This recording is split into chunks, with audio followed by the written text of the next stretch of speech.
जय श्री राधे कृष्ण दोस्तों। इस संसार में ऐसी कोई भी समस्या नहीं है जिसका समाधान ना हो। हर समस्या का समाधान है, कोई ना कोई रास्ता है, बस आपको ढूंढना पड़ेगा। महाभारत युद्ध के 7वें दिन का सूर्यास्त होने ही वाला था। अर्जुन के हाथों बाढ़ लगने से जब कर्ण मौत के निकट था, तब वह बेहद पीड़ा से गुजर रहा था। कर्ण के मन में ढेरों सवाल थे जिनका वह जवाब चाहता था। अपने प्रश्नों का उत्तर पाने के लिए कर्ण ने भगवान श्री कृष्ण को याद किया। कर्ण के निवेदन पर भगवान श्री कृष्ण कर्ण के पास गए।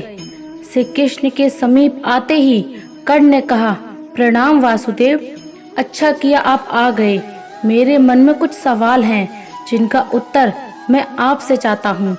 भगवान श्री कृष्ण करुणा भरे स्वर में बोले, हे प्रिय भ्राता, आपको इस हालत में देखकर मेरा मन विचलित हो रहा है। बहुत पीड़ा हो रही होगी ना? मित्र, तुम्हें भगवान कृष्ण की बातें सुनकर कर्ण मुस्कुरा दिए। भगवान कृष्ण ने कहा, पूछो राधे, क्या पूछना चाहते हो? कर्ण ने भगवान से कहा, हे वासुदेव, मेरे दुर्भाग्य की सीमाओं को क्या आप माप सकते हैं? मैं सूर्य पुत्र राधे कर्ण के नाम से जाना जाता हूँ। मैं कुंती पुत्र कर्ण राधे के नाम से जाना जाता हूँ। मैं कुलीन युधिष्ठिर, शक्तिशाली भीम, सूरवीर अर्जुन, सुंदर नकुल और बुद्धिमान सहदेव, बड़े भ्राता कर्ण राधे के नाम से जाना जाता हूँ। सारा संसार मुझे सूत पुत्र कहता रहा और मैं सुनता रहा। तनिक सोचिए वासुदेव, तनिक सोचिए, तनिक मेरी पीड़ा को समझने का प्रयत्न कीजिए। भगवान कृष्ण कर्ण के और पास गए और बोले, हे राधे, आज जो भी बोलना है जी भर कर बोलिए। कर्ण बोला, हे माधव, जन्म देते ही मुझे मेरी माँ ने त्याग दिया, क्योंकि मैं माता के विवाह से पूर्व जन्मा था। परंतु एक अवैध पुत्र के रूप में जन्म लेने में मेरा क्या अपराध था? गुरु द्रोणाचार्य ने मुझे शिक्षा देने से मना कर दिया कि मैं एक सूत पुत्र था। क्षत्रिय होते हुए भी मैं क्षत्रिय नहीं था। जीवन भर मैं इस बोझ को ढोता रहा, परंतु इसमें मेरा क्या अपराध था? भगवान परशुराम ने मुझे उपहार स्वरूप शिक्षा तो दी, परंतु अभिशाप स्वरूप श्राप भी दे दिया कि जिस वक्त इस विद्या की मुझे सबसे अधिक आवश्यकता होगी, उस वक्त मैं उस विद्या को भूल जाऊंगा। केशव, इसमें मेरा क्या दोष था? एक बार जब मैं अपने शब्द भेदी बाण की विद्या का अभ्यास कर रहा था, तब मेरा तीर गलती से एक बछड़े को लग गया और बछड़े की मृत्यु हो गई, जो बस एक दुर्घटना मात्र थी। मेरे बार बार माफी मांगने पर भी बछड़े के स्वामी ने मुझे श्राप दिया कि असहाय अवस्था में मेरी भी मृत्यु होगी, जबकि इस दुर्घटना में भी मेरा कोई दोष नहीं था, परंतु फिर भी मुझे उस श्राप का कष्ट भोगना पड़ा। हे माधव, दुर्घटना किसी से भी हो सकती है, इसमें मेरा क्या अपराध था? इतना ही नहीं, द्रौपदी के स्वयंवर में भी मेरा अपमान हुआ, क्योंकि मैं एक सूत पुत्र था। क्या सूत पुत्र होना मेरा स्वयं का चुनाव था? परिस्थितियों ने मुझे सूत पुत्र बनाया था, इसमें मेरा क्या अपराध था? कर्ण ने आगे कहा, हे केशव, आज जो कुछ भी मुझे प्राप्त हुआ है वह दुर्योधन से ही प्राप्त हुआ है। मैं उसकी तरफ से लड़ा तो मैं गलत कैसे हुआ? कर्ण के इस प्रश्न को सुनने के बाद भगवान से कृष्ण बोले, हे भ्राता कुंती पुत्र कर्ण, इतना भी दुखी मत हो। अब मेरी भी कहानी सुनो। मेरा जन्म कारागार में हुआ। जन्म से पूर्व मामा कंस के रूप में मृत्यु मेरी प्रतीक्षा कर रही थी। जिस रात मेरा जन्म हुआ, उसी रात मेरे माता पिता ने मुझे अपने आप से अलग कर दिया। हे कर्ण, तुम्हारा बचपन खड़ग रथ, अश्वधनुष और बाणों के बीच उनकी ध्वनि सुनते हुए बीता, परंतु मुझे ग्वालों की गौशाला मिली, गोबर मिला और खड़ा होकर चल भी नहीं पाया कि उसके पहले प्राण घातक हमले झेलने पड़े। कोई सेना नहीं, कोई शिक्षा नहीं, कोई गुरु नहीं, लोगों से सिर्फ ताने ही मिले कि गोकुल में इन प्राणघातक हमलों का मूल कारण मैं हूँ। तुम्हारे गुरु परशुराम तुम्हारे शौर्य की तारीफ करते हुए कह रहे थे कि भगवान शिव को छोड़कर तुम्हें कोई और परास्त नहीं कर सकता। मुझे उस उम्र तक कोई शिक्षा भी नहीं मिली। तुमने अपनी पसंद की कन्या से विवाह किया, परंतु मैंने जिस कन्या से प्रेम किया वह मुझे मिली ही नहीं, बल्कि मुझे उस कन्या से विवाह करना पड़ा जो मुझसे प्रेम करती थी, जो मुझे चाहती थी। जरासंध से बचने के लिए मुझे मेरे पूरे समाज को यमुना के किनारे से हटाकर दूर समुद्र के किनारे बसाना पड़ा। इसके लिए मुझे रणभूमि छोड़कर भागना पड़ा। रणभूमि से पलायन करने के कारण मुझे कायर और रणछोड़ कहा गया। जरा विचार करो राधे, अगर दुर्योधन युद्ध जीतता तो तुम्हें बड़ा श्रेय मिलेगा। अगर धर्मराज युधिष्ठिर जीतता है तो मुझे क्या मिलेगा? मुझे केवल युद्ध और युद्ध से निर्मित समस्याओं के लिए दोष दिया जाएगा।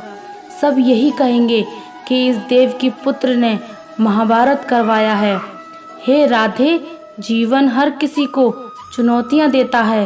जिंदगी किसी के साथ न्याय नहीं करती।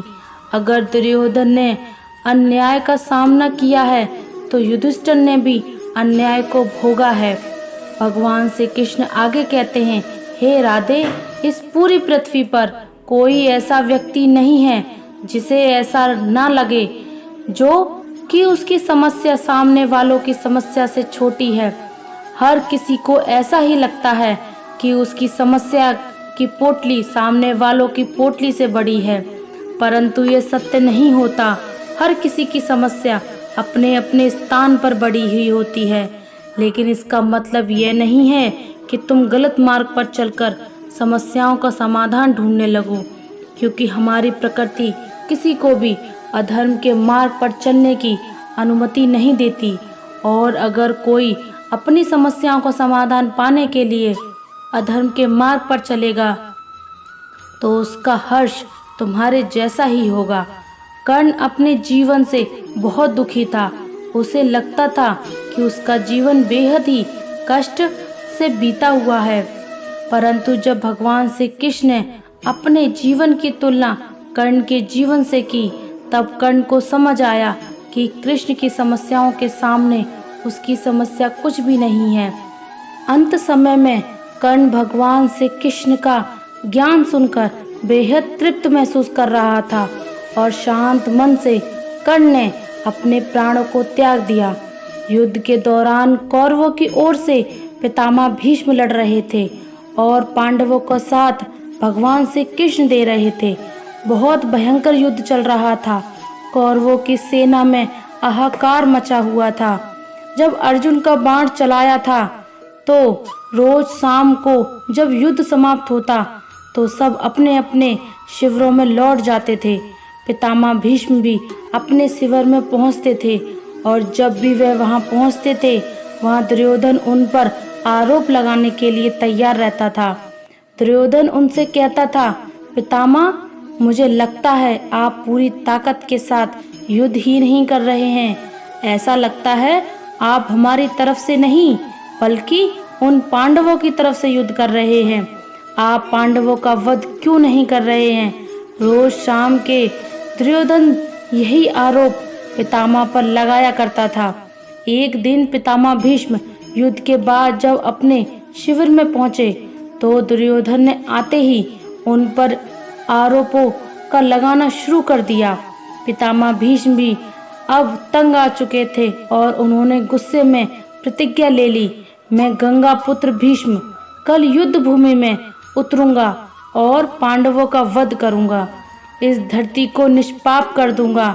जैसे ही भीष्म पितामह ने ये प्रतिज्ञा ली, दुर्योधन खुश होने लगा और अपने भाइयों को बताने लगा कि कल युद्ध समाप्त हो जाएगा। कल तो पितामह पांडवों का वध कर ही देंगे, तो कोई भी नहीं बचेगा, हमारे दुश्मन नहीं बचेंगे। जब यही बात पांडवों के शिविर में पहुंची और पांडवों की पत्नी द्रौपदी को ये बात पता चली तो उसे अनर्थ होने की आशंका हुई। द्रौपदी भगवान कृष्ण के पास पहुंची और बोली, सखा हमें बचाइए, मेरे पतियों पर संकट आ गया है। पितामह भीष्म ने प्रतिज्ञा ले ली है कि वह पांडवों का वध करेंगे। इस समस्या का समाधान कीजिए गोविंद, आपकी ही वजह से ये सारा युद्ध हो रहा है। भगवान कृष्ण ने द्रौपदी को समझाया कि यह युद्ध मेरी वजह से नहीं हो रहा, ये युद्ध हो रहा है हर किसी के अपने कर्म की वजह से, और यही बात समस्या के समाधान की, तो समस्या का समाधान जरूर मिलेगा। भगवान कृष्ण ने द्रौपदी को समाधान बताते हुए कहा कि चलो भीष्म पितामह के शिविर में चलते हैं। भगवान श्री कृष्ण शिविर के बाहर रहे और द्रौपदी को अंदर भेजा। वहां पर भीष्म पितामह ध्यान में थे। वहां जाकर द्रौपदी ने भीष्म पितामह को प्रणाम किया। जैसे ही द्रौपदी ने प्रणाम पितामह भीष्म से कहा, भीष्म पितामह ने बिना देखे ही कहा, अखंड सौभाग्यवती भव। जब उन्होंने देखा कि सामने द्रौपदी खड़ी हुई है तो वह संकट में पड़ गए। भीष्म पितामह ने द्रौपदी से कहा, पुत्री, तुमने मुझसे ये क्या अनर्थ करवा दिया। थोड़ी देर ही पहले मैंने प्रतिज्ञा ली है कि मैं पांडवों का वध करूंगा, और अब मैंने अपने ही वचन से आशीर्वाद दे दिया। अखंड सौभाग्यवती भव। मैं तो बड़े धर्म संकट में पड़ा हूँ। यह तुमसे किसने करवाया है? तुम तो यह नहीं कर सकती। तब द्रौपदी ने कहा, आप ठीक कह रहे हैं पितामह, यह श्री कृष्ण ने करवाया है। भीष्म पितामह ने भगवान कृष्ण को अंदर बुलवाया और प्रणाम करके बोले, हे वासुदेव, तुमने ये मुझसे क्या करवा दिया? मेरी प्रतिज्ञा को मेरे ही वचन से तोड़वा दिया। मेरी समस्या का समाधान कीजिए। श्री कृष्ण ने कहा, पितामह, आपको खुद मालूम है कि आपकी समस्या का समाधान क्या है। अब पितामह भीष्म ने पांडवों को बुलवाया। पांडवों से पितामह भीष्म भी ने ये वचन ले लिया कि मेरी बात तुम्हें माननी होगी। पांडवों ने कहा, ठीक है पितामह। फिर अर्जुन ने कहा, अर्जुन, कल तुम मेरा वध करोगे। अर्जुन ने कहा, मैं आपका वध कैसे कर सकता हूँ पितामह? पितामह भीष्म ने कहा, वत्स, कल तुम्हें मेरे प्राण लेने होंगे और यह काम तुम्हें करना ही होगा। अर्जुन ने कहा, जो आज्ञा पितामह, लेकिन मैं आपका वध कैसे कर सकता हूँ? आपको तो इच्छा मृत्यु का वरदान है। भीष्म पितामह ने कहा, तुम बात को ठीक कह रहे हो। अब जब मैं अपनी पूरी ताकत से लड़ूंगा तो महादेव के अतिरिक्त मुझे कोई और परास्त नहीं कर सकता। लेकिन एक युक्ति है जिससे तुम बच सकते हो।